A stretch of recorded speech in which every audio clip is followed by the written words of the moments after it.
Before I begin the formal talk this morning,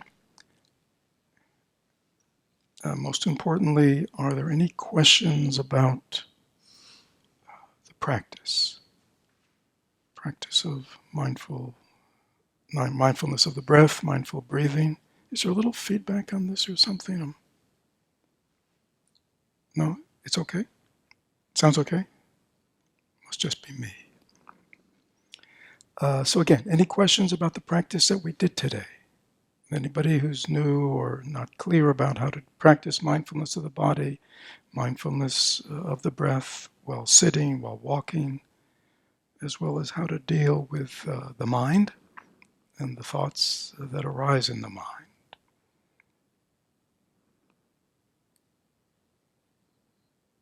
So you're all good, well experienced? Good. I'm impressed. So again, everybody knows what they're doing and clear about how to practice mindfulness? Good. So this morning what I wanted to share with you, we recently came back from North Carolina. Every year we do a retreat up at a retreat center called Southern Dharma. There were a number of people from our Florida community who were there. And somebody asked if I could share a little bit from the teachings that we spent a week practicing. The text is called Naturally Liberating Whatever You Meet. Instructions to guide you on the profound path by a Tibetan teacher who lived into the late 50s, early 60s. It's not clear when he died. So fairly recent. And the interesting thing about this Khenpo Gangshar is that Khenpo is sort of a title, sort of like professor within the Buddhist monastic tradition. And he was a very well-known, very respected scholar, meditator, teacher, but very traditional. And this was about 1957, 56, 57, 58, when the Chinese communists had really developed a very strong and beginning repressive presence in Tibet, for those who know the history there. So anyhow, he's this kind of normal, very respected, traditional Khenpo. And then he has what we might call a near-death experience. And even though the people who were around him thought he had died, because basically he was very ill and sick, and then he appeared to have died. Traditionally, they leave the body for at least 3 days. And after the second or third day, all of a sudden, he came out of it. And the interesting thing they say is he was changed. And one of his changes was it's all of a sudden he had seen very clearly what was going to unfold in Tibet with the Chinese communists taking over, and that they were going to be very clearly doing everything they can to utterly destroy and wipe out Buddhism in Tibet. So he realized these were extraordinary times and they cannot continue as they have been. And so he changed his whole teaching style. And teachings and practices that were given and developed over years and years to a practitioner, he gave in very direct, pithy teachings for everyone. Monks, nuns, laymen, lay people, nomads, educated. He would give these practices and teachings to. He went up into the mountains to where a lot of the hermits and retreatants lived, and he told them to come down into the valleys to teach people, because he really felt that Buddhism was going to come to an end, formally, in structurally, we might say organizationally in Tibet. And the only thing that would preserve it would be that people practiced it in their minds. Okay, so very So this is one of his texts. There are only a few of them, a teaching he gave.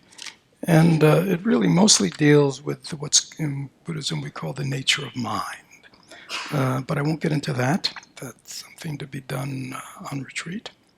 But I do want to share a section with you. So let me just say that the first section is called the general preliminaries. And here, so he's expecting, now again, it's a different culture, but that in Tibet, that sort of everybody in the culture, educated, uneducated, was familiar with the basic teachings. In our case, that's not the case. So he sort of says,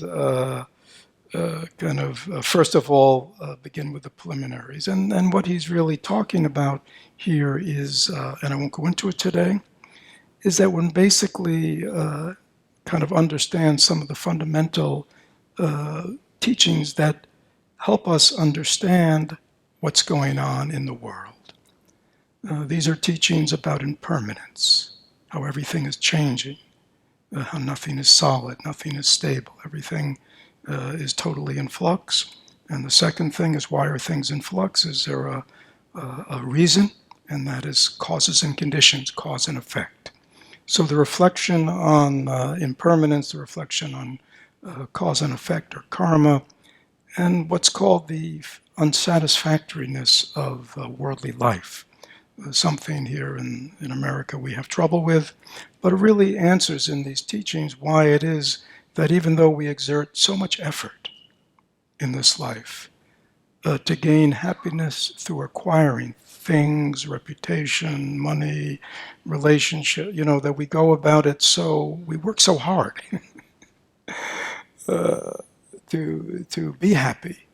We think doing things that'll bring us happiness or bring us peace of mind, and yet it never arrives.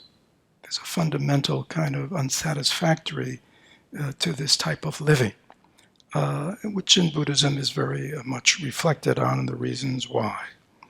And there's some other of these kinds of reflections that are so important that we kind of, even if we don't meditate, that we kind of have an understanding of why things are unfolding in life the way they are, and we can have understanding. And then there are more specific kind of preliminaries dealing with, understanding what a spiritual path is, a correct one from an incorrect, cultivating what's called an altruistic mind, which means a mind that is very aware that we're all in this together.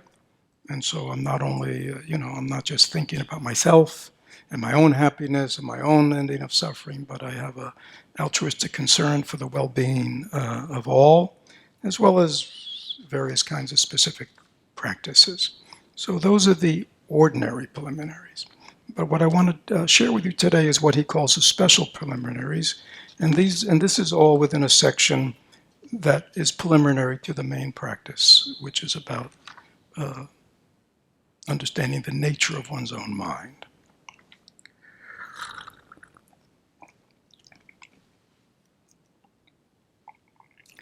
And it's interesting because it's sort of simplistic, which is kind of good for people like us because we tend to overthink things. And obviously, he's kind of taking the hearers. I mean, this was sort of a written teaching. And again, as I said to you, this was no longer just teaching very experienced monks and nuns and meditative, but he would teach this to everybody, uneducated, nomads, ordinary people. So he sort of works them through a thing. And he says, he basically, he begins by saying, that one first has to have an understanding about wholesome and unwholesome. We have to understand what are wholesome deeds, what are unwholesome deeds, right? So we can sort of understand that wholesome deeds produce wholesome effects, and unwholesome deeds and actions produce unwholesome effects. It's kind of simple. He's saying, and of course, if we want to be happy, if we want to be wholesome, if we want to have a well-being within ourselves, we've got to know the difference between those actions that create, that facilitate wholesomeness, which means happiness and peace of mind, and those that don't. If we don't know the difference, it's very hard for us to know, how to act, what to say, what to think. And then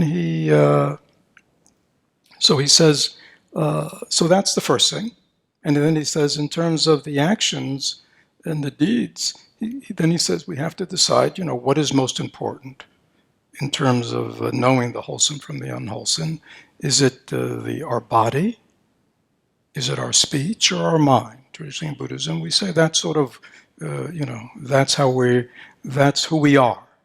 We have, right? It's very simple. We have a physical body, we have a mind, but we also act in the world through words. And especially as lay people, we use lots of words. We speak to each other. So we have to understand that our actions in this world, our wholesome and unwholesome actions, are manifest through the deeds of our body, the deeds of our speech, and the deeds of our mind. And then he says, of these three, and then he goes through them, what's most important? Again, I'm just kind of going through it because we forget this. And obviously, if you reflect on it, you'd say, well, my body and my speech do not act independently, right? They are under the control of my mind. So if there's anything that I want to, begin to gain control of, it is what? It is my mind, because as my mind is, throw the actions of my words and the actions of my body. And that's why I actually thought of Shantideva this morning.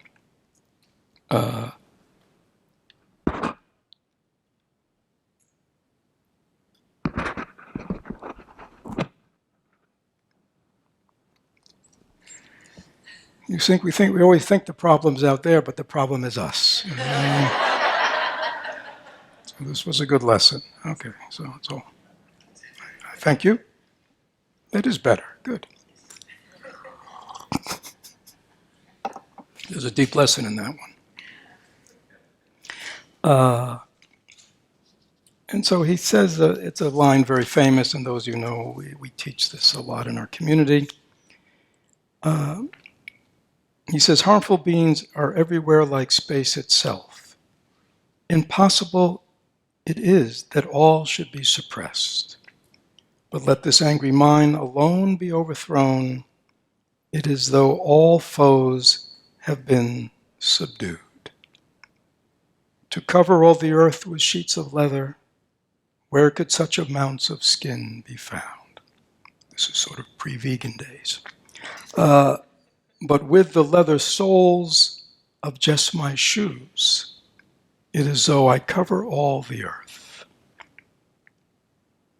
And thus the outer course of things I myself cannot restrain, but let me just restrain my mind and what is left to be restrained. So these are very, very powerful and yet simple words. And I read them because in the beginning of Lama Gangshar, that's really where he goes. That of the three, our mind is most important, right? And as Shantideva points out in this very famous analogy, again, if the world was covered with thorns and one had bare feet, then what? Then every step is painful. And we could, strategize a good solution, which is what? I'll just cover the whole earth, right? With sheets, he says, of leather. And then, therefore, my feet will be, they won't hurt anymore.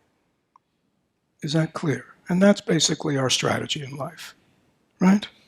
If I can just control everything and everyone and make everything and everyone in life the way I want, then I'll be what? Then I'll be happy, I will never be angry, I'll never be impatient, I'll never be disappointed, because why? Because everything will be under control. Again, which is fundamentally impossible. And yet, it would involve a lot of work. But you would never achieve what you want. Why? Because in life, everything's impermanent. And everything is arising because of causes and conditions. Right? So it's a strategy in life that will only breed dissatisfaction. So continuing his analogy, he said, how much simpler, right? To get yourself a good pair of shoes. Right? Then you could walk upon the earth with all its thorns and brambles, and your feet will not hurt. Right? I mean, very profound. And so what he's saying here is, when we understand the source of happiness and unhappiness and all the afflictive emotions and all the positive emotions is within our own mind, then I understand what? If I can just control, restrain, understand my own mind, I don't need to control and restrain everything else in life.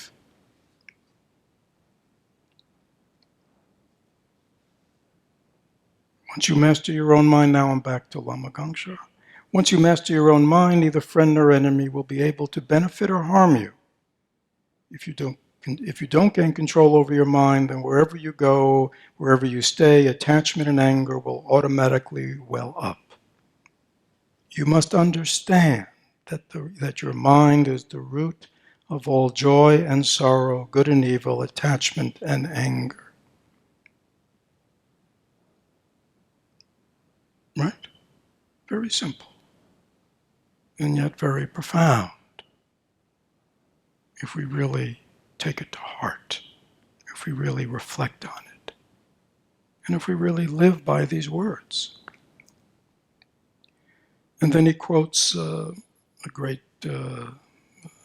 Tibetan teacher from, I think, the 12th or 13th century, who wrote, when under the influence of datura is like an hallucinogenic, when under the influence of datura, all the various experiences you have, whatever they may be, are all in fact mistaken images without existence.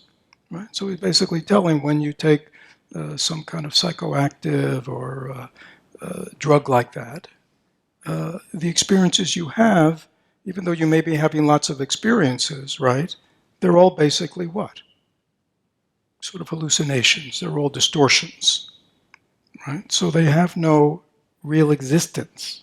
They're not real, right? And we know that. We'd say, oh, that person's, they're high on drugs. No wonder they're acting that way. Or they're drunk, or they're this, or they're that, or they're, deluded, or they're, right? And we understand that we even talk that way. That, drug experiences, psychoactive experiences, confuse and distort reality. Is that true? We all accept that. Then he continues, likewise understand that under the influence of a confused mind, all the mistaken experiences of the 6 classes of beings, whatever they might be, are all empty images, non-existent yet appearing. Since they appear in your mind and are constructed by your mind, exert yourself in taming this mistaken mind. So this is very fundamental, simple, but profound. Okay? So he's saying, in the same way that when one takes a drug, reality is distorted, right? And the person under the influence of the drug does not see reality as it is, they only see their distortions of reality. Right? Just nod your head if you're with me. If you're not with me, just shake like that, and that will give me a sense of whether more explanation is needed. So you understand that. But then he makes this leap to say, our ordinary experience is the same. We think we're, seeing reality clearly, but our mind is distorting it. Right? We are confused in the same way the person under drugs is confused because they think their hallucination or their delusions or their rational thinking is real, and so therefore they're acting on it. In the same way, we take our ordinary experiences of our mind that we experience day to day, moment to moment, and we consider that to be giving us, a real unblemished connection with reality. And he says that's not true. it is no different. Why, he says? Because all the thoughts, feelings, projections that are arising, that are appearing in your mind, are not constructed by reality, they're constructed by your mind.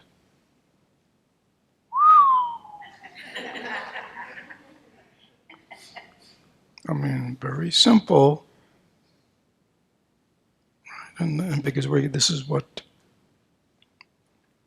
So he says, since they appear in your mind and are constructed by your mind, exert yourself in taming this mistaken mind. So that again is why, in the Buddhist tradition, the practices of meditation, of calming the mind and stabilizing the mind and examining the mind, are so important, because the mind is the root of what? Of everything. But especially it is the root of our happiness or unhappiness, our well-being or our ill-being. And if we care about those things, if we'd rather be happy than unhappy, right? If we'd rather have a peaceful mind than an agitated mind, if we'd rather have an open heart than a closed heart, all those, right? Then we need to heed his words, which, again, that should really make you happy. Now, why should that make us happy? Well, think about it, right? For however old you are, right? Every day you get up and you are basically spending your day doing what? Covering the earth with sheets of leather, right? And then you go to sleep at night exhausted, weary, and then you get up the next day, and what do you do again? Right? And no matter what you do, every morning when you wake up, you have to do it again. Right? Can you see the work that's involved in that? And it's never ending, because you see, wow, I got about 100 square yards of earth. And then you look out and you go, whew, I'm never going to finish this. Right? And then all of a sudden somebody comes along and says, Fred, there is another way. Just take a little piece of leather and just cover the bottom of your feet. You see? I mean, wouldn't you be happy that somebody came along and told you that? This is easy. So, this is profound. He's telling us, all we need to do is learn to restrain our minds. And since our minds are right here, how it can't get any easier than that. I don't have to go anywhere. I don't have to do anything. I don't have to buy anything. It doesn't cost me anything. Right? There are things to be done, but it can all be done right here. It can all be done in my life, in my body, mind, right now. So again, even though these words are simple, they're pointing us in a good direction. Now, then he goes, that is how it is. But you shouldn't take your understanding from books or stories you heard from others, such as what you're just hearing from me. Instead, recognize for yourself that appearance is mind, and understand that your mind is the root of all phenomena. So these are like very profound teachings within Buddhism that he's just presenting very simply. Any questions up to now? Because it's very simple. That's what I appreciate about this teaching. Any questions up to now? Anybody want to take a strong stand for covering the earth with leather? There could be lots of people in here who've spent decades investing in covering the world with leather and trying to control everything and everyone. And all of a sudden to be told, that's not the way. you may get, I don't know what, angry. Somebody's giving you this message. All these efforts have been for naught.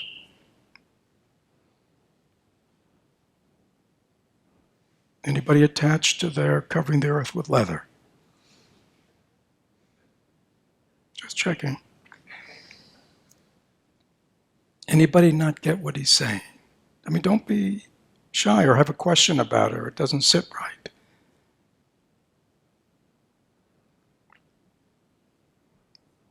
I'm expecting a lot from you now. No questions about meditation, no questions about the practice. This is very good. So then he says a very simple but important thing. Is that you're not just getting exercise back there? What is it, Rob?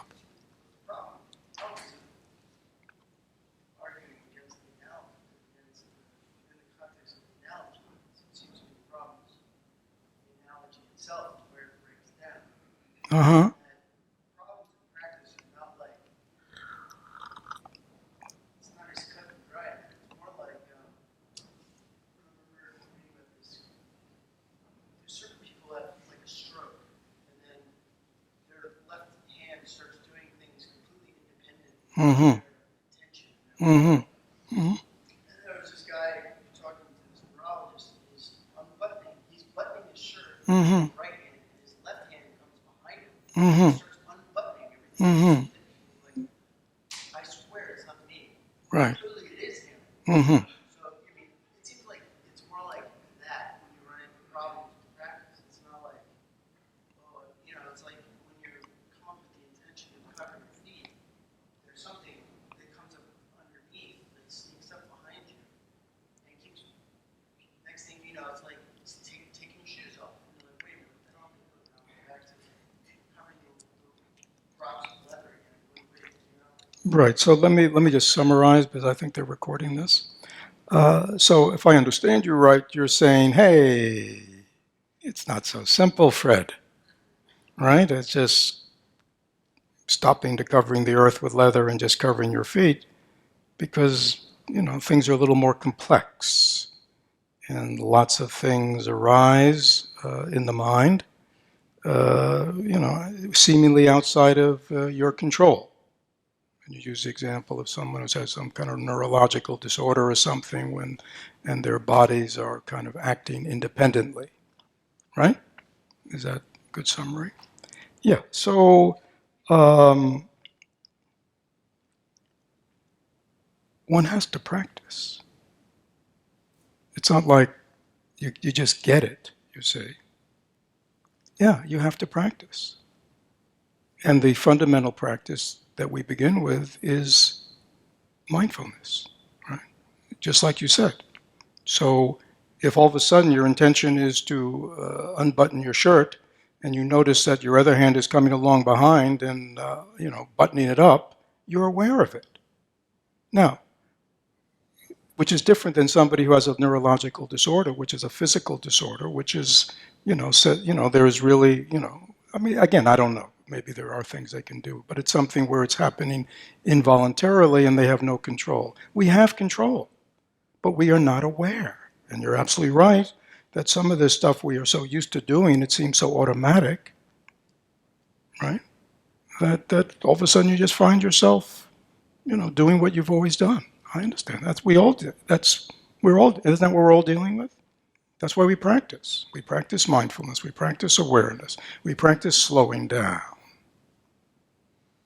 Right? So we can notice what's occurring. That's the first step. We have to become aware and notice what's occurring within our mind. That in itself takes time to develop. That degree of mindfulness and attentiveness and examination. But that is the path. So if I was just basically saying, you put down one set of tools, right? The tools you've been using to cover the earth, and you put away all those sheets of leather, but now you have to, make yourself that single pair. Okay? That is the practice. But I guess what I'm saying, it's a simpler practice because your focus is on your own mind.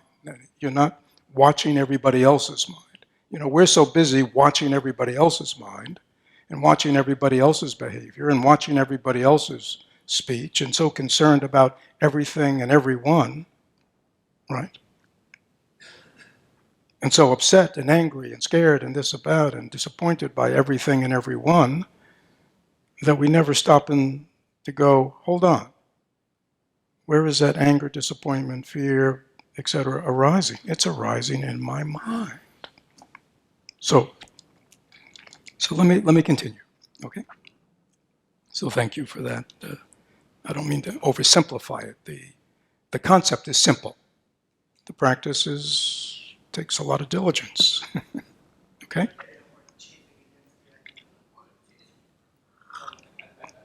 It's easier than controlling the world. That's what I'm saying. It's easier than controlling the world, okay? Learning how to make yourself a pair of sandals, Rob, will be a lot easier than learning how to control everything and everyone, okay? You don't have to do that anymore. But you still got to make yourself a good pair of sandals. That's true. So, he continues. In this context, you must distinguish between appearance and the perceived object. I will say that several times. In this context, you must distinguish between appearance and perceived object. A perceived object is the mere presence of a visible form, sound, or the like, that is an object of any of the 6 types of consciousness. Okay? So, he says we need to distinguish between perceived object and appearances, and then he defines his terms. So he says, what is a perceived object? A perceived object is the mere presence of anything that arises to your 6 senses. Okay? So, this is the perceived object right now of your what sense? Your eyes. Okay? So, it's a perceived object is simply whatever it is, the mere presence of a thing. And we'll slow it, slowly, okay? So, the perceived object of the eyes is something we see, a sight. Perceived object of the ear is a sound. Nose, smell. Mouth, taste. Body, sensation. And mind, which in Buddhism is the 6th sense. The objects of the mind are thoughts, feelings, perceptions, okay? So those are the perceived objects. Are you ready? Okay, so it's very simple. This is why it's like, that's why it's so good. Thoughts of attachment, anger, delusion, okay, fear, anything, grasping, desire, like, dislike, right? Anything you say, these types of thoughts, attachment, anger, delusion, based on the perceived object are appearances. So he's defining terms. Okay? So, this is simply this. It's a perceived object. We all perceiving, if we have good sight, all common experiences, we're all perceiving this object. Right? Now, whether you think they're beautiful, whether you think they're ugly, whether you like them, whether you don't like them, whether you have thoughts about them, whether they remind you of your own. At some point you had or you say, I'd like to get a vase like that, or, gee, maybe I should get some flowers on the way home today. It'd be nice to, what I mean? All that is appearing where? In the perceived object? It's It's arising where? Or as he says, it's appearing in our mind.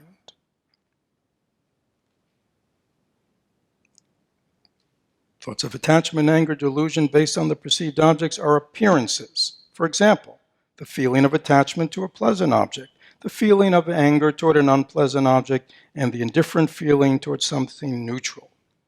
You must understand that such appearances are the functions of your own mind.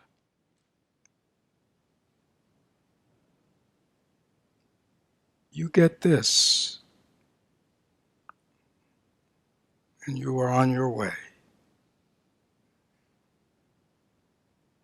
Everything that we know in life, we know them through what? Our senses, right?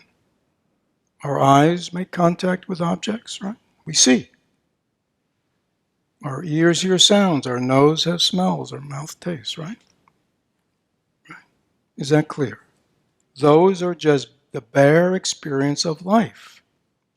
And yet, our experiences are being processed by what? By our mind.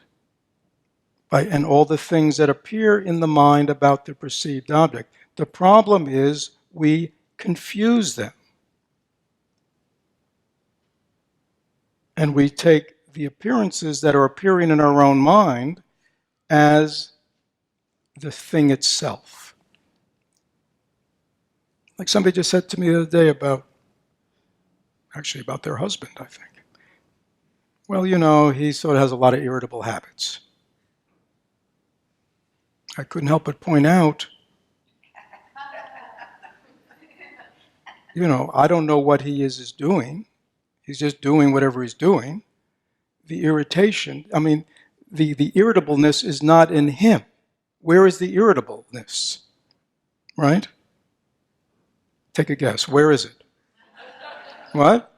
In the mind of the person who's saying, or like, oh, this person has a very irritable habit. Right? No, the person just has a habit. The irritation is in you. But you see how we mix them up. Right? Oh, this is not a very nice person. Anybody ever say things like that? Right. But no, the person is just a person. They're just doing something. The perception that whatever they're doing is not nice is appearing where? In our mind. Nowhere else. And not only that, the appearances may be very different for you than me. Right? And that has to do with everything. To know the reality of perceived objects and to accept that all the things that appear about the object are simply appearing in my own mind and nowhere else is the key here. You must understand that such appearances are the functions of your own mind.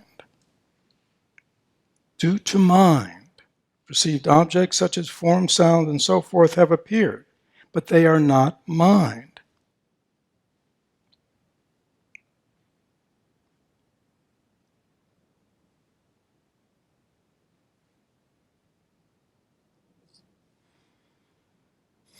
Why does these flowers appear the way they do? As a perceived object. In Buddhism, we say because of dependent origination, cause and conditions, right? These flowers are the way they are because of, the seeds that they came from. Their shape, their color, their longevity are all, simply a product of all the factors that they depended on to come into being. So I'm using an example of a flower because this is kind of easy, right? Is that clear? This is just arising because of causal conditions that, as well as air and water and rain and who knows what else, and lots of causing conditions and the forests and the right. But that's why this is appearing today as this, right? Now, can you accept that? That there's nothing intrinsically good or bad or anything like that. Even to call it anything is something that our mind is doing. Does this call itself a flower? Does it know it's a flower? Doesn't have a clue, does it? It's just what it is. We call it a flower. We call it a type of flower, right? We give it a color, right? We give it we like it, we don't like it, But this flower doesn't intrinsically have any of that, does it? It's just what it is. And everything else we are putting on it. Is that clear? Okay. Now let's try something else. Let's take Bill over there. All right, Bill, could you just stand up a second? All right, just stand. You don't have to do anything. Don't you have to sing or dance, or do you? See, that is no different than this. Okay. He is there, manifesting as he is right now because of what? Because of his causes and conditions. Right? His body is the body his parents have given him. It's not his body. Even to call him Bill. I mean, he wouldn't have called himself Bill. It's a name his parents gave him. Right? His parents gave him his body, and the way he is, his thoughts, his feelings, perceptions, and life have all been conditioned by endless causes and conditions. His family of origin, his upbringing, his culture, his religious, so many things, right? Have all conditioned that to be him. He cannot help being that. The same way this flower cannot help being the flower in this moment. Is that clear? They are not different. They are the same. We are all the same. Now, any thoughts we have about Bill, positive or negative? Anything we could possibly say about Bill, positive or negative? Anything Bill could say to himself, positive or negative about himself? These are all appearing where? In his mind. They're not real. Right? Are they? And yet we mistake over and over again. The reality of the things that appear in our mind are the same as the object. We think all our thoughts about people are what? Come on, tell the truth. What? What do you think about all your thoughts about people in life and situations? What do you think they are? Highly accurate. We might even say we think they're absolutely true. Is that true? Yeah, we all do. That's why he said earlier, it's a shared delusion. Right? Now again, somebody may have very positive, experiences with Bill, and therefore look at him with high regard. Somebody else might have had terrible experiences with him, and look at him, oh, God, has he fooled you? Right? Now, which is right? You see? See, there's no truth in either one of them, because everybody just has a piece of reality.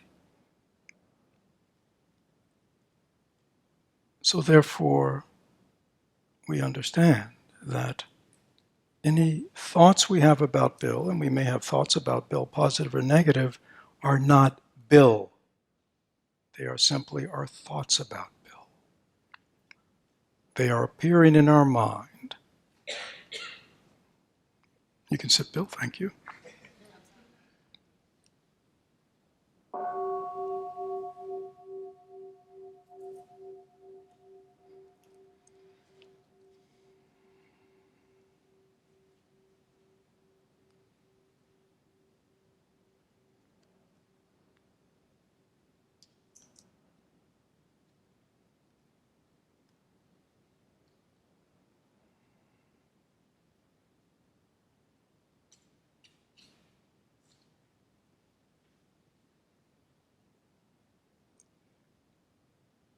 I mean, it's interesting right now, and in our historical time, we have a president, right? And many people have very different things appearing in their mind about him. Isn't that fascinating, right? And everybody thinks that their idea is what? True, valid, the truth. And yet, he, like this flower, like Bill, is who he is, isn't he? He cannot help being who he is. Why not?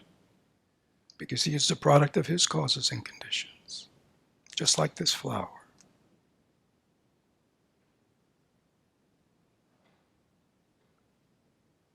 Just like all of us. Just like everyone we know. Just like everything in the world. Right? We need to understand that.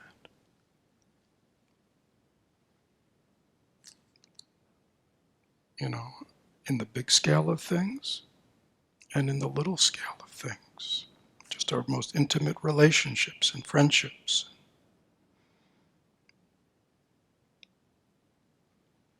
Our thoughts about reality is not the same as reality. The things that appear in our mind have no real basis.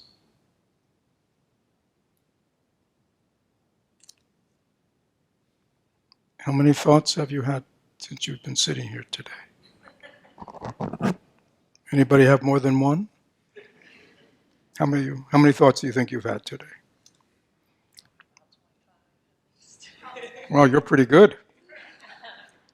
You might have had hundreds, if not, yeah. And what have you noticed about each of these thoughts, individual thoughts? Are they real, solid, permanent things? No. What is the nature of these thoughts of yours? They appear and they disappear. They have no permanent existence. They just appear and disappear. Right? And yet, we treat them like they're what? Real. Solid things. Right? The things that appear in our mind, the appearances, are not, he says, they do not possess any true existence. Even our thoughts are just dependent on causes and conditions. What is your name? Nuria. Nuria, good. So I don't mean to put you on the spot, but if in these meditating, observing these thoughts coming and going, have you been in control of their coming and going? Like you tell which ones to come and which ones not? What? Yeah, you stop. Yeah, that's right. That's what I'm talking about. So they just seem to arise by themselves. Your thoughts have their own causes and conditions, don't they? Well, that's interesting. You're not consciously bringing them up or anything, are you? They just arise. I mean, that's fascinating to notice, isn't it? Because we often treat them like they're what? Yeah, what's really happening? Or they're important, or they're giving me real information. And yet they're just arising on a random basis. Right? Anybody ever notice they could have contradictory thoughts within a very short period of time? Right? Gee, I'm having a great meditation. It's really great. I'm having a terrible meditation. This sucks. I mean, it's like, And that can all happen within 5 minutes or 10 minutes, can it? And yet we might act as if that information is somehow has some kind of validity to it. Right? Somebody acts the way we want them to act, and what do we think? What? Yeah, what a great person. Wow. I'm so lucky they're in my life, right? 30 minutes later, they're acting in a way you don't want them to act, and what do you think to yourself? What do you think? What? Jerk. Gee, what am I doing with this person, right? I mean, that's the mind. And yet we take these things that appear just because of their own cause and condition as valid and true, and we act on them. Is that not true? So that's why cultivating a meditative mind is so important, because you're learning that what? They just keep arising and passing. Good thoughts, bad thoughts, wanted thoughts, unwanted thoughts, they just have their own life. And in meditation, what are we learning to do? In our mindfulness meditation, what are we learning to do with these endless things that are appearing in our consciousness? We're learning to what? Just let them be. Don't remember the instruction? Don't push them away, don't pursue them, don't be upset by them. Just let them come and go with their own. Just like sounds, just like sights, just like flowers. Just appreciate that. We don't have to judge it. We don't have to evaluate it. We don't have to compare it to the flowers that were here before, or think about buying some, or we don't have to do any of that, do we? We can just what? Just appreciate them in the moment. We can appreciate Bill in the moment. We don't have to have an evaluation about him, an assessment about him. We don't have to, right? We can just, there's Bill. Just another perceived object. After today, you may want to remind yourself that all you're experiencing is a perceived object. And that anything you think about that is just appearing in your own mind. So let's take a moment to talk about this. I mean, this is kind of big. This is kind of, for many people in here, revolutionary. It's a totally different way of looking at life and the mind and yourself and other people. Lots of implications to this. So let's take a moment to make sure we get this. And the Buddha said, hear my teaching, reflect on my teaching, then practice it. So we don't want to just kind of listen like a bowl that has holes in it, where it just kind of comes in and drifts out, seeps out, right? We want to chew on it, make sure we understand it, that it makes sense to us, that it accords with our experience, our logic. And if it does, the Buddha said, well, then practice it. Put it into practice. But first, chew on it. Don't, it's not for true believers. It's important that we engage, with the teachings so that they really make sense to us before we practice them. So, questions or comments about what's been shared in these teachings? Yes? Well, hold on. Yeah. So, makes it easier.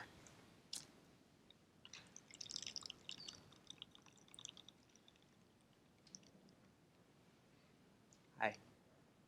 My question is this: Yeah. on the object of mind, being thoughts and mental experiences. So you're talking about this, the way Buddhism psychology classifies the sixth sense as the mind. Yes. The thinking, perceiving, cognating mind, right? Right. That's a consciousness. And its object Our being thoughts feelings, anything the mind that's immaterial, right? Like the eyes, the objects can be seen, they're material things. But the thoughts and the feelings and the perceptions and the memories that appear in the mind, see, nobody else can. What is your name again? Jude. Jude, right? See, nobody else can see them but you. Right. You see, though they're very special. But only you can see them. I think so. All right. Okay. Yeah, so those are the objects. So a thought appears, a feeling appears, a perception, a memory. Those are the objects of your. Yeah. So the thing is, though, they're not different from the mind. I mean, I don't think they are. And my question is, if they're temporary, which they observably are temporary, and that is due to causes and conditions, which are not permanent,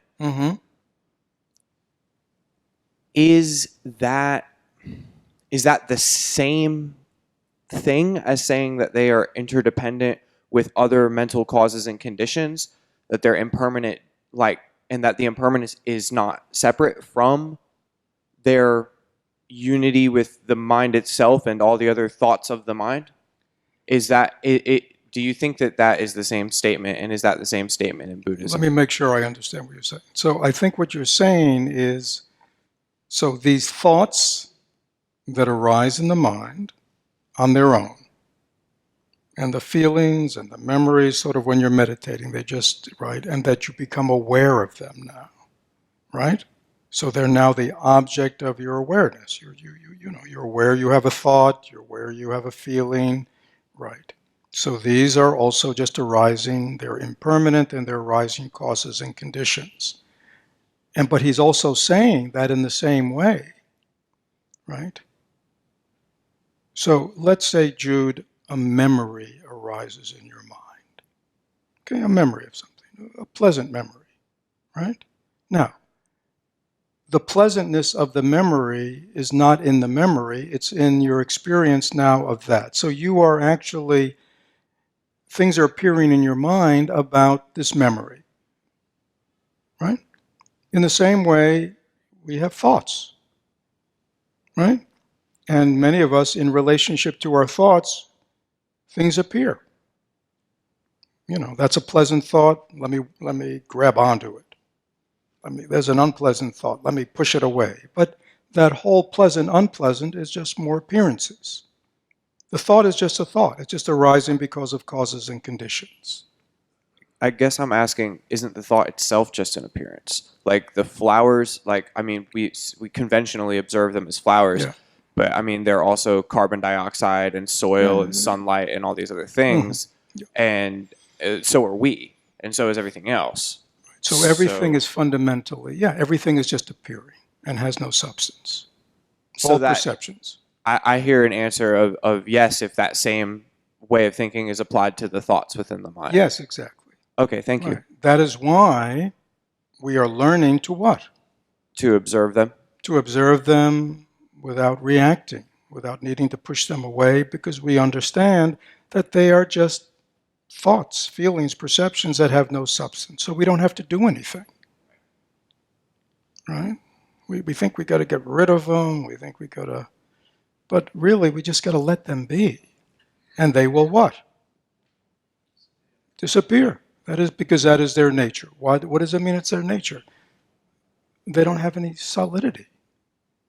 Anybody ever look at a thought? Next time you have a thought, why don't we just stop now? Okay, everybody just close your eyes. And the next time a thought arises, just look at it. Tell me what you see. This is fascinating because we have been led around by our nose, by our thoughts, our whole life, right? And yet no one's ever said to us, why don't, what is the nature of a thought? Right? So just close your eyes and just watch your mind. And, next time a thought arises, just look right at it. You don't have to think about it, just look right at it with the kind of, like as if you're just trying to look at it and see, what is it?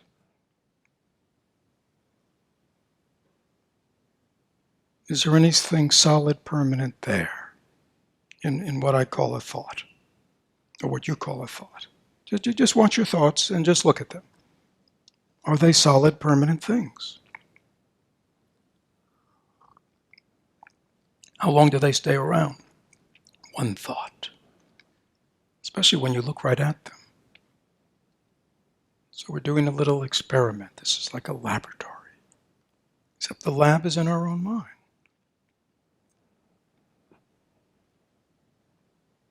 Just look at your thoughts. Are they real, self-existent things or not? What are they? You decide.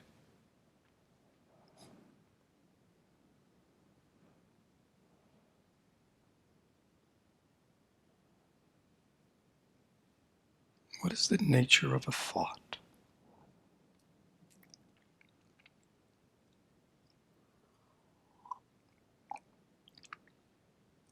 And then just watch until the next one comes. And then as it comes, just look right at it with that sort of inquiring mind. What is the nature of this thought? Is it a solid, permanent thing?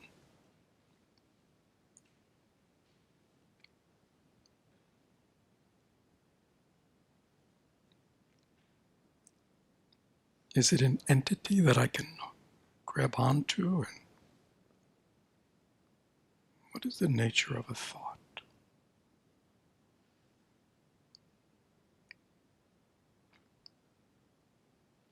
To know the nature of one thought is to know the nature of all your thoughts. They're all the same.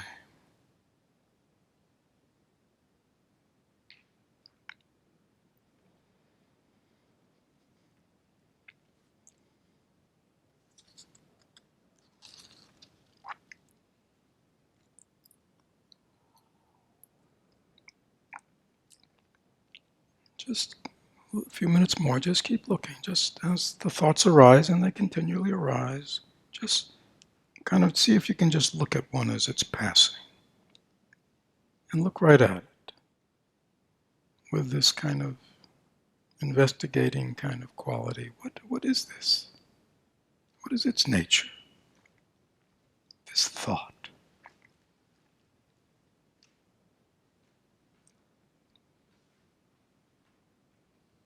Any thought. Good thought, bad thought, high thought, low thought.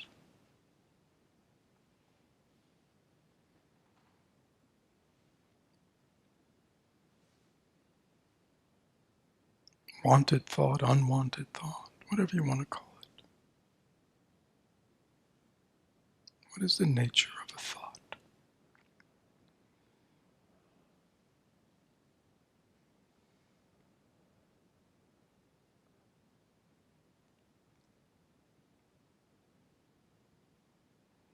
So this is kind of turning your own experience into your laboratory of investigation. I said earlier, you don't have to go anywhere, you don't have to do anything. You can just observe your own mind.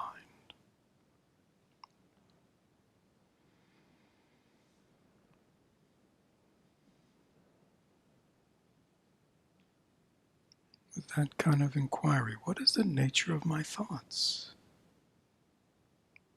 What are they? What is a thought? I mean, I'm not asking you for an intellectual answer. I'm asking just to look right at it.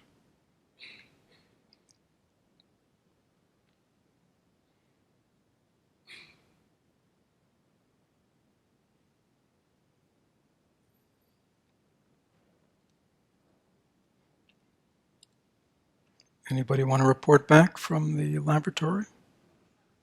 Who's looked into their mind and looked at their thoughts? What do you see when you look at a thought? Yes? You're right there, right there. It seemed like they were all opinions. Oh, what? Opinions.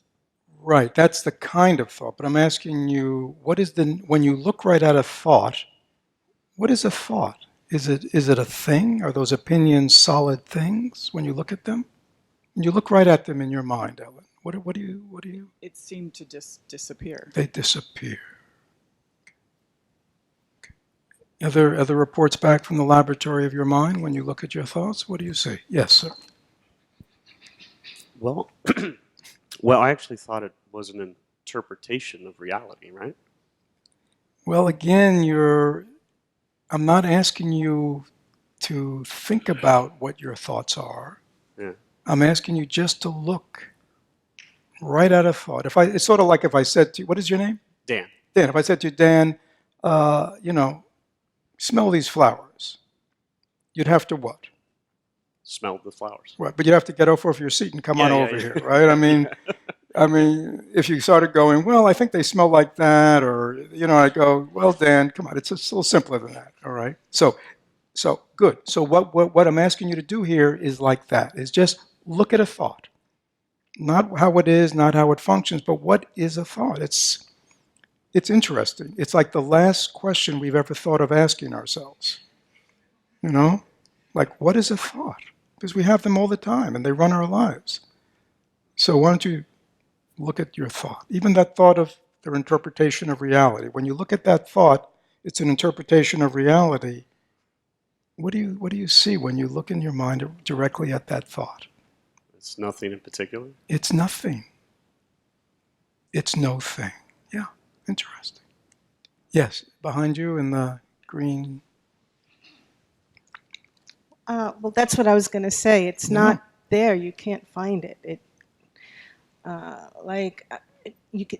So I had an impression or a made-up idea of my thought, a picture, an image. My thought was an image. But then when you actually look for it, it's not there. It's kind of like a. Yeah, isn't that amazing? We think they're so real and important, don't we? Anybody else? Anybody else want to report back from looking directly at a thought? Yes, ma'am. Mine were a little bit different. They were memories. So Okay. a good memory, and then it went to a future memory that I wanted to have. I understand. So I'm not, again, so that which you call a memory, right? Is that like an image? Of something that happened. Okay, but it's an image. But even to say of something that happened is to begin to think about it. So if I said to you, a memory is an image that arises in your mind, right? In other words, take out the context. It's just an image, right? Now, if I say, what is your name? Maureen. Maury? Maureen. Maureen. Mhm. Okay, Maureen, if you just looked at that image, just looked at the image, whatever it is, what happens when you look directly at that image? Don't think about it. Just look right at it. What happens? It would disappear. It disappears. Ah. Now, why do you think it disappears? I'm thinking of my grandchildren, like the balloon. They think the balloon is what? A solid thing. So when it pops, what does a child do? What? They get what? Yeah, they get upset because they thought the balloon was what? A real solid thing. Right? But, it's like those soap bubbles, the ones you blow, right? They're beautiful, right? And because there's nothing there, is there?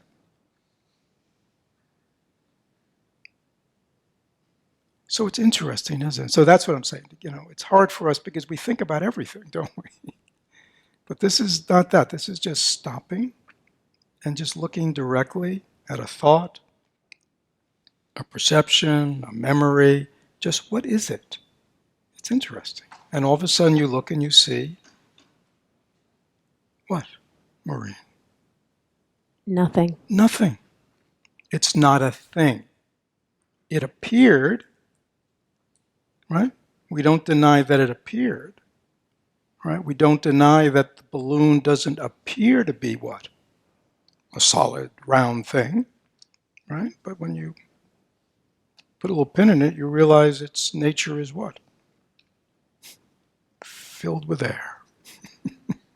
And once that air is let out, what happens to the balloon? Falls to the ground. Any other reports back from the laboratory of your mind? Yes, sir.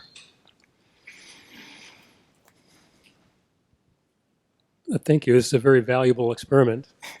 Yeah, this is for, Buddhism is very scientific. Yes. It's not theory. It's not dogma. It's because, just look into your mind and see what's there. It's like, it's evidence-based, we might say. Yes. So it seemed to me like there was the process of thoughting, and then there is the engagement, which becomes thinking. Yes. So I was able to observe thoughting, but the moment that I engage it, it becomes thinking, and it's like the process of trying to make it into something. Right, exactly right. Yeah. So that was my experience. Right. So again, that's why in Buddhism, everybody understand what the man said. He said he really could think, you call it thoughting, which means just thoughts are arising, right? But then when you engage with them in some kind of discursive way, then you're actually thinking, right? Is that clear? So there is that process of engagement, which is very important to notice, if that's what we're doing. See, we don't know that, right? In the same way, the way you call it, thoughting, right? We are just seeing, right? But once we like it, dislike it, start thinking about it, now we are engaged with it. We're no longer just seeing, right? We're no longer just hearing. We're no longer just smelling, tasting, right? Even feeling, right? I mean, we may have a feeling arise in our body, our mind, right? And what do we do when we feel it? We what? What do we do most times? If it's a wanted feeling, we go what? Right? If it's an unwanted feeling, we go, and that's the engagement. And then it just gets murkier and murkier. But feelings are just like thoughts. They just arise and disappear according to causes and conditions. Right? I mean, anybody been around young children? Right? You watch a young child. When things are going well, they are what? Happy. Right? When things aren't going well, they are what? What? Unhappy or angry. But how long does their unhappiness or anger last? Well, hardly at all. As soon as things change, they change. So that shows you the uncontaminated nature even of feelings and emotions. They just arise according to causes and conditions. Right? But we do what? We engage with them. We grab onto them. We push them away. We struggle. We repeat. Right? So what Maureen said, like a memory comes up, good memory, what does she start doing? Thinking and remembering other things, and before you know it, another thing, and another thing, another thing, right? Or can you see? But all that really happened was sort of on its own, a memory arose. It's interesting. The other reports back from the laboratory. Yes, in the back.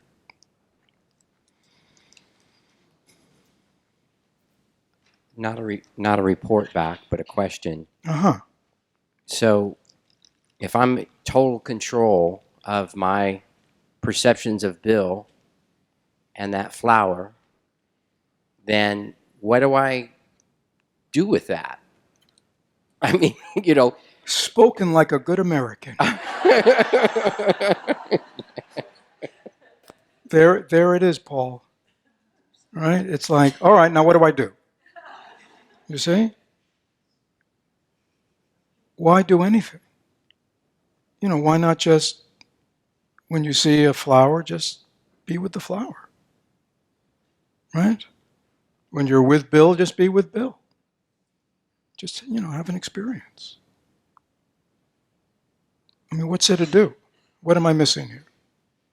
What should I be doing with this flower? I mean, we tend to operate in those perceptions, right? Right. That I like Bill, I don't like Bill, I want to spend more time with Bill. Yeah. How come he's not spending more time with me? How come he's And- not my friend? I called him. How come he didn't call me back? I mean, what's wrong with me? Oh, and then you remember all the other people who never called you back, and you know what I mean? And you think it's all real. And all that is appearing where? In your mind and nowhere else. Bill is just, he's not even aware of you. He's so oblivious, right? He's just over there. Bill's just over there in his own world, and Paul's over there just having this incredible drama about Bill. Can you see? And and we think it's real. I mean, I'm using this example, but we do this all the time.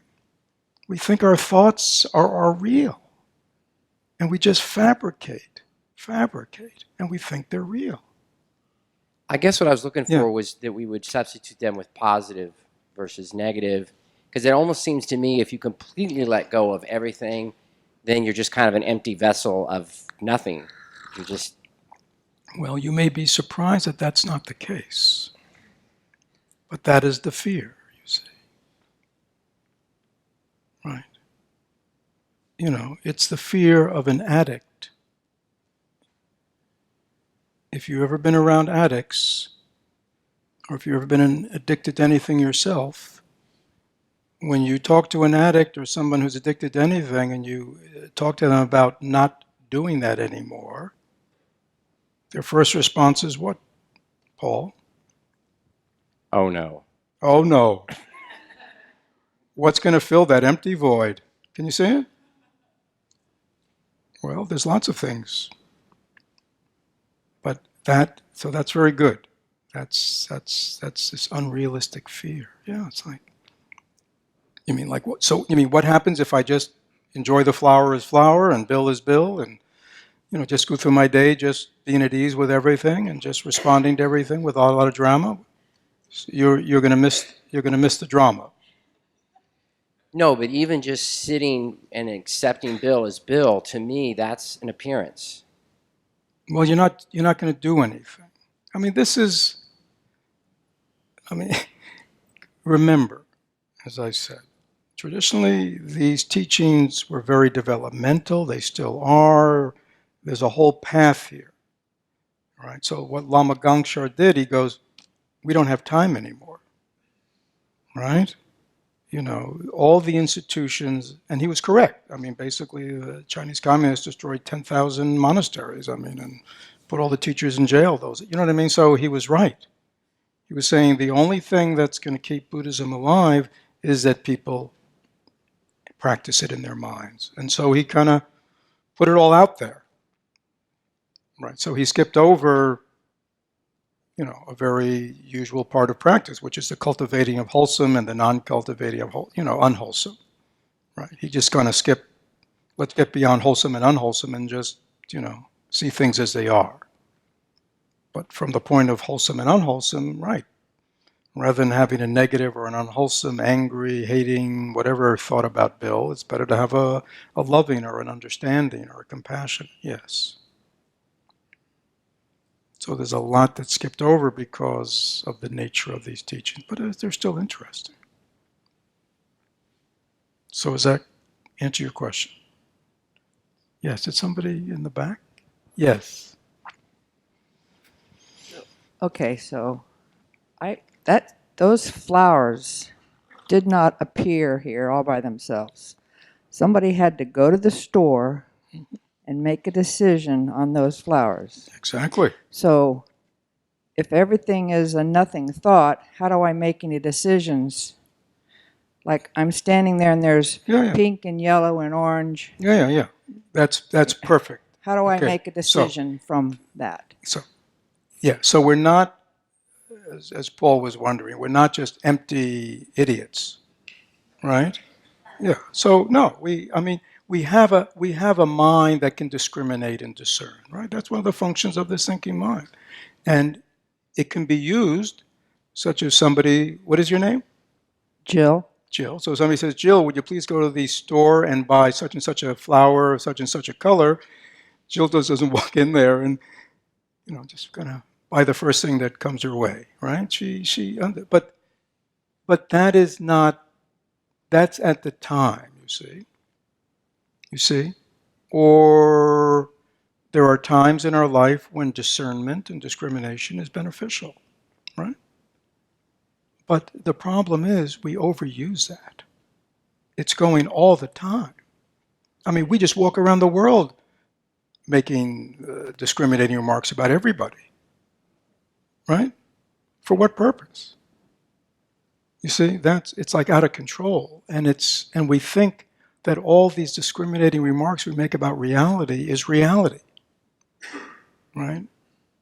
So I'm glad you asked the question, which doesn't deny that at times when it's your place to discern or distinguish or make an evaluation, that you do.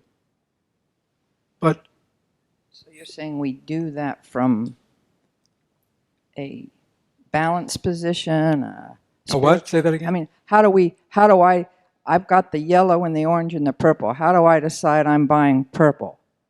Versus, how do I decide I like Bill or I don't like Bill? Or, from what part of the brain or the thinking does that come from? That really has everything to do with our understanding our mind is conditioned, right? Again, in Buddhism, when we talk about understanding, like let's just take our president, because I take our president because he's like out there. It's like everything is disclosed, right? And many people think it's wonderful and many people think it's terrible. But the truth is that if any of us probably were born to his parents and raised exactly the way he was raised and had exactly the same experiences he's had, we might, some people may find this hard to believe, may be showing up in life just like him, because he is simply a product of his causes and conditions. Okay. Now that doesn't mean if you have a vote, you don't discriminate. But we have to understand that it's not truth, right? And when people think their thoughts and beliefs are absolute truth, you get the world we have today.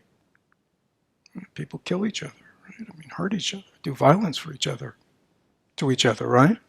Because somebody has a different idea than they do, or practice a different belief system, or religion, or a political belief. It's dangerous. This believing that your thoughts, your feelings, your perceptions, your ideas are truth, It's okay to say they're true for me. You see, that's humbling. Or this is my perception. This is my perception of Bill based on my experience. Right? You see, that's at least qualifying. Right? So if somebody says, gee, I just met this guy Bill, he's really the nicest guy, and your experience is, that's not my perception. But I'm willing to say I have a different perception, not a different truth. You see, then it's an open book, because if I'm talking to somebody who says, "Oh, Bill is the nicest guy, and I think he's the worst guy I ever met," then I'll be interested in talking with you. You know what I mean? Like, why? What's your experience with Bill? You see how it's an open? It's open. It's willing to go, oh, maybe my perceptions are, maybe I just had one interaction with Bill, and from that one interaction, I've kind of, made up a story about who he is. How crazy is that? Is there anybody here who would like their whole life and the complexity of who they are reduced to one incident? Would anybody like that? No, you go, I could be having an off moment. But you see, we do that all the time, don't we? It's not healthy. So again, I think it's possible to say, I like purple flowers, but there's no truth in that. It's not like somebody who likes green flowers or yellow flowers, is wrong. It's like, oh, we just have different because of causes and conditions. In Buddhism, we just say causes and conditions. That's kind of our little meaning. We really don't know. But we know there had to be a reason that you like purple. Does that answer your question? Yeah. Good. Any other questions about this? Yes. It's not really a question, but I think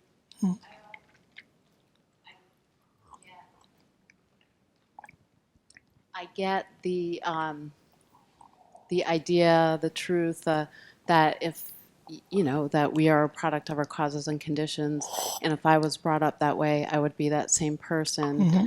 But it just kind of goes back to discernment. Kind of like her question: how do I choose? Do I want the purple or the yellow? Mm-hmm. But there's always, there's scientific. Obvious things too we can base things on, like deciding that we can dump coal slurry back into our waterways is, that obviously is not scientifically a good thing, versus let's hire someone who tried to sue the EPA to now run the EPA. It's different from, there's always because science. hold on, because you think the EPA should be there protecting the environment. Yes. Oh, that's your idea about how it should be run. Yeah. Raven, I hate to tell you, there are people who think that's the worst idea they've ever heard. Just let the free market operate, and the environment will be taken care of. It's really do-gooders like you who've ruined this country. Now, what are you going to do with that? And they believe they're right. You're going to shoot them? I'd like to. Okay, we'll maybe take that off the edited text. Raven, let me just tell you something. This is off the record. Those are things you might think to yourself, but you don't say them out loud. I'm being transparent. All right. Well, I'm just trying to, but you understand. I mean, there you are. Now, just following your thought, what if they feel the same way about you? I know they do. Right, and then what kind of world are we? I mean, where's it going to end? I don't know. It's just, where do you reconcile understanding that people are a product of their causes and conditions versus holding them accountable to their actions? Yeah, it doesn't mean you don't hold people accountable for their actions, but you don't hate them because you understand they can't help themselves. You don't hate them. But if we You don't understand they're just misguided, from your opinion, they're just misguided, and you're going to do your best to what? to understand it. But if we don't have clean air and clean water, really none of this matters, because we're not going to be around. Well, you're still going to be around to smell the clean air or the dirty air. I mean, that's just still going to be a perceived object. Isn't it? I mean, here we are. Yeah. However this turns out, yeah, that's the way it's going to turn out, isn't it? You do what you can, other people doing what they can. I mean, this is what we get for showing up in a world with 6 or 8 billion people, right? I mean, you'd be much happier in a world with just 2. Just Raven and all the people who think just like her, right? Yeah. Yeah, that would be an ideal world. One big sangha. Breathing as one big sangha. Yeah, well, we're doing our best to change the world, one person at a time. But yeah, I mean, that's the way it is. How many billion people are there? 7, 8. I mean, but that's the way it is. And they all have their own opinions and their needs and their wants and their desires and when you think about that, it's amazing, that things aren't worse than they are. Isn't that true? So we just do our best, right? Believe in what you believe in, stand up for what you stand in, but understand the context in which this is unfolding. That's what this is about. Buddhism is about big picture. When we understand the big picture, we can act wisely in the day-to-day. I do understand it in the big picture, but I'm still not reconciling the actions of that with the big picture. Well, that's why we practice. Yeah, this is, I mean, you're dealing with a long-term way of thinking and believing, and it's very cultural. I mean, this culture is based on, I am what I believe in. My beliefs, you know what I'm saying? It's Thich Nhat Hanh It's not said, so much. It's not like this is what I believe in. I mean, that definitely, I'm getting rid of that more and more. yeah, But I feel like it's just science based. Really, you make there are people who don't actions that believe are in good science. for, I mean, you know. get real. A third of this country doesn't believe in science. I know. I mean, that's, what, you going to shoot them? Oh.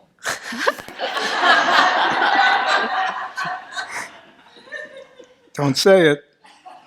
I mean, that's reality. So the question is, how do you then, do you educate people? Do you dialogue with people? How do you, I don't know.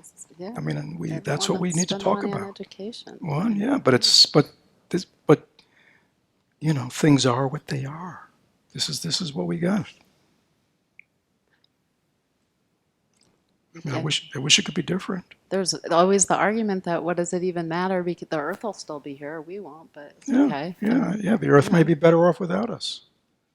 Yeah, Agree. that's very true. Yeah, totally. So there will be. So we're really doing it. So there is some benefit to it all. Yeah.